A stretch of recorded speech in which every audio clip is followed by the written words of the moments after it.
Walang, yung military, nakita nila, mas marami na itong indignation ng tao, withdrawal of support.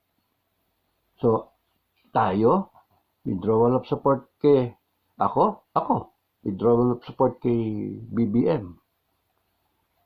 Sara becomes my president. Di ba? Yun yung ano ko. Okay, yung sa manifesto is a withdrawal of support. In the summary, withdrawal of support. No? Magandang araw mga kaibigan. Ubusin ko lang ang dark chocolate.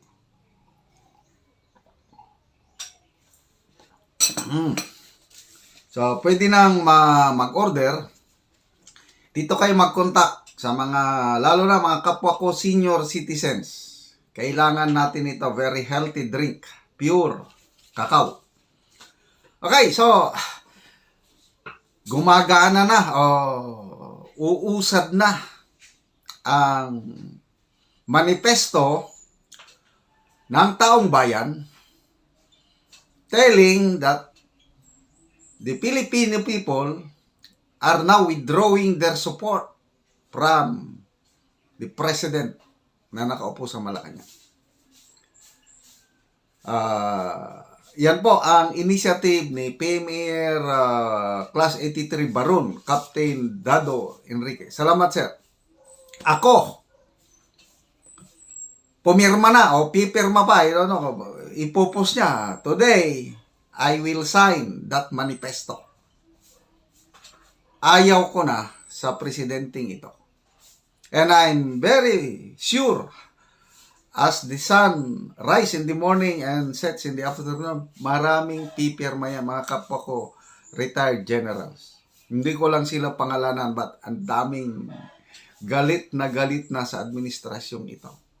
And I'm very sure, kahit mga, when I mean AP retired generals, both PMAers and non-PMAers, and I'm very sure, mga retired men and women in uniform, I don't know, sa active, parang hindi pwede. But kami nga retired, aasahan nyo yan, marami, and kayo rin, mga civilians, please, sign this manifesto. Alam mo, magsabay yan. Sana makabot ng millions of signature yung manifesto yan, plus sabayan pa ng pulboronic video. Aywan ko na lang, saan pupulutin? Sa kangkungan na pupulutin yung nandyan sa Malacanang. So, exciting ang 2024. Salamat po, Sir Dado. Okay, panoorin natin ang iba pang mga pahayag ni Captain Dado sa kanyang latest vlog. Yung title niya is, I signed the manifesto withdrawal of support. So, kawawang Pilipinas. Iba nagpapatakbo, ang binoto ninyo, si Bongbong, tapos nun, ang nagpapamalakad, First Lady, tsaka si Tambalolong. Paano yun? Oh, tapos, nagdodroga? Question mark. Malalagay tayo sa langanin. Paano kung gayon yan, biglang may namatay, biglang may earthquake? Nasaan yung presidente? Naka-attend ng party. Pag may enkwentro nasaan ang presidente? Paano kunyaring may West Philippine Sea nagkaroon ng bakbakan? Oh, nasaan ang presidente? Hindi pwede. Hindi pwede nating ialay yung pasensya, yung konting tiwala, at may nagagawa naman. Yung ganun ba? Pagkaawaan natin, bigyan natin ng second chance. Pwede natin sigurong bigyan ng second chance kung mababa yung pwesto. Pwede pa Kongreso, pwede pa Senate, second chance. Pero yung presidente ka ng Pilipinas, Supreme Commander ka. Di ka pwedeng gaganon-ganon. Kaya nga, mas mabigat yung responsibilidad ng presidente, kaya dapat mas mabigat ang expectation ng tao, mas mahigpit tayo. Kasi yung future ng bansa at ng buong katauhan ng Pilipino nakadepende sa isang tao na yan. Diba? Nakadepende sa kanya. Kahit may busy siya, spare tayo yung busy. Yun yung sistema natin. That's why,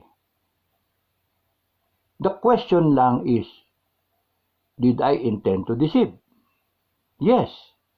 Did I intend to take undue advantage over the Filipinos? Again, yes. So, this guy is not honorable. AFP, mga retired na mga AFP mayor, he is not honorable. Because may isa siyang sinabi, takbo akong presidente, boto niyo ako, sama-sama babangon tayo muli. Nasaan yung presidente? Nawawala nga, tayo bumabangon. Ngayon, lumulubog yung barko mo, nasaan yung kapitan? Pinagtatalunan nga namin ng misis ko nagkukwentuhan kami. Lumulubog yung barko kasi nandun tayo lahat, no? Substandard, may pinatche doon na butas. Sabi ni Sas, nandun din sa barko si Sas, paano di magkakaloko-loko yan, kinurakot yung pera. Yun nasabi ni Sas, kinurakot yung pera, ganyan, niloloko lang tayo. Sabi naman ni Marlica, nandun din sa barko. Nasaan yung kapitan? Nandun, sumisinghot. Binibidyohan niya. Ay, nako, Pilipinas. Tapos, nandyan lahat ng vlogger. So, paano? Nasaan ang Pangulo? Ako, ang tanong ko, nasaan yung pangalawang Pangulo? Step up, save the country. Save the boat. And we will support you. Madam President, ano ang pwede mong gawin? Ano ang kailangan naming gawin? Suporta kami sa iyo. You want to declare a revolutionary government? That's your call. You're the president now. You want to abolish Senate? That's your call. You are the president now, as far as I'm concerned. But if other Pinoy survivors in this channel and other people from all walks of life, all Filipinos, Luzon, Visayas, Mindanao, global Pinoys, OFW, follow suit and then inangkin nila yung sinasabi ko na we have lost our trust and confidence and we are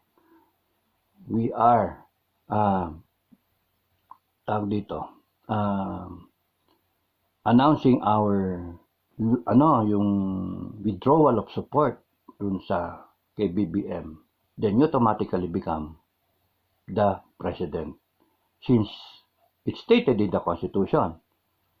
Now, yung mga wise guys dyan, mga lawyer, mga iba dyan, dilawan, lawyer, mga expert, sasabihin sa inyo, that's illegal. Stupid. What could be so illegal when the people of the Philippines, so decide, 32 million yung boto ni Inday Sare. When the 32 million Filipinos so decide, we are declaring that we are withdrawing our support and we do not recognize BBM as the president. Sara is our president. Ganun kasimple. May nakalagay sa konstitusyon na kailangan lang siya, impeachment. Marunong pa kayo sa taong bayan. Sinabi na nga ng tao Sabi ko na nga yung logic Yung constitution is a piece of paper unless ratified by the Filipino people. We, the sovereign Filipino people, nagbigay buhay at spirito sa Constitution. Now everybody follows the Constitution and all laws in the land emanating from the Constitution. And this government, this legislation coming na dapat consistent with the Constitution. At that moment, tonight, or today, Rizal Day, everybody feels, ang gising mo, wow, I feel like a Rizal. Happy New Year! Rizal, ano ba magagawa ni Rizal? Peaceful transition. Yun ang gusto ko, yung by use of my pen. Ano na ngayon? Internet na, SOCMED na. So, withdrawal of support. Millions of Filipinos talo Constitution because it is the sovereign will of the people. BBM administration et al. Sorry, pero panay bobo yung kasama nyo eh. Panay bobo yung kasama nyo. Because how can you suppress the Filipino people? They're now going out. Ayaw na nila eh. Galit na. So, ang hope ko, si President Sara will do better. You cleanse this country, tutulungan ka namin, di lang ikaw. Tutulungan ka namin. Alangan man, nag-iisa, hayaan natin nag-iisa, hindi.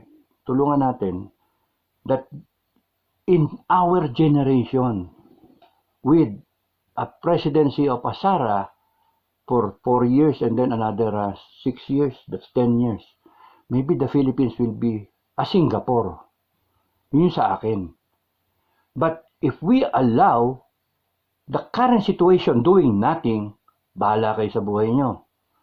Ako, matanda na ako, retirado na ako, I can do anything.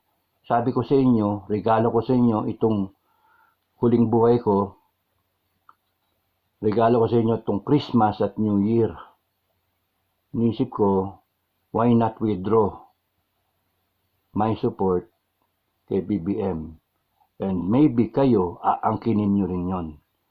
So that yung lilitaw, yung sovereign will of the people, mas mataas doon sa Constitution. Okay? So, yun yung meron ba akong hindi na And, yung nangyari doong panahon ni ERAP na withdrawal of support, hindi ko na ikwento. Bago nangyari yon, nagkaroon ng withdrawal of support yung taong bayan kay ERAP. Ang ganda, di ba? Hindi lang na-pronounce. Ngayon sinasabi ko sa inyo, when the impeachment proceedings, when they were asking for the second envelope, napubuksan yung laman ng second envelope, yung mga kakampi ni ERAP na mga senator, sinasalag. Hindi pwede buksan yan, ganyan. You see, ginagamit yung batas, lahat ng batas, para to your advantage. Diba? So, nagalit yung tao, they went to the streets, people power too, and then, yung military, nakita nila, mas marami na itong indignation ng tao, withdrawal of support. So, tayo, withdrawal of support kay ako, withdrawal of support kay BBM. Sara becomes my president, di ba? Yun yung ko. Okay, yung sa manifesto, may sabihin nyo lang, doon sa comment section, sa dito, pagka pinost ko to, kung kayo, magsasign. The manifesto is a withdrawal of support. In the summary, withdrawal of support, no? Okay, basahin ko sa yung manifesto, pakinggan nyo na lang, malapit na yung time eh. Then you indicate your name if you want to, para pagka pinread out ko to, kasama na yung pangalan nyo as one of the, wag yung bibigay yung signature nyo mismo. Sabihin nyo lang, I sign, tapos pangalan nyo, and kung OFW, probinsya nyo, country, o kaya kung retired kayo military man, sabihin nyo lang na kayo, kung ranko nyo, tsaka, hindi naman na kailangan ranko, sabihin nyo lang na kung army o whatever. But kung ano yung gusto nyo ilagay, at ano yung profession nyo. Manifesto ng taong bayan. I have 3 minutes. Para sagipin ang inang bayan. I still have to look kung kailangan pa itong i-correct, When the government, I just want you to know, na yung niya, yung laman niya. When the government we installed takes a path of oppression, suppression of truth, justice, our basic rights, our freedom of expression. When the government cultivates a culture of corruption, deception, coercion, and colludes with the enemies of the state. When government officials use existing laws to protect themselves from prosecution or to sow fear, takot tayo, amongst our citizens. Kakasuhan na nga raw yung mga vlogger daw eh. When the government puts in peril our democratic processes and the future of our country, we, the Filipino people, voice out in the loudest terms our grievances, point out the wrongs we see, seek transparency and accountability in the disbursement and liquidation of government funds, demand justice for the oppressed, and we strongly demand better governance. And when our demands fall into deaf ears, are met with arrogance and abuse of power, when we develop the feeling of hopelessness, wala nang pag-asa, tayo, betrayal of public officials, tinatarantado tayo, and the uncertainty of our future, delikado tayo, nagdodroga yung presidente, question mark, at magpapayaman silang lahat. We seek redress by exercising our sovereign will. That we, the Filipino people, effective immediately withdraw support for the President Ferdinand E. Marcos Jr. for betrayal of public trust. And we recognize BP Inday Sara Zimmerman Duterte as the President of the Republic of the Philippines by way of succession pursuant to Section 8, Article 7 of the 1987 Constitution. In God we trust.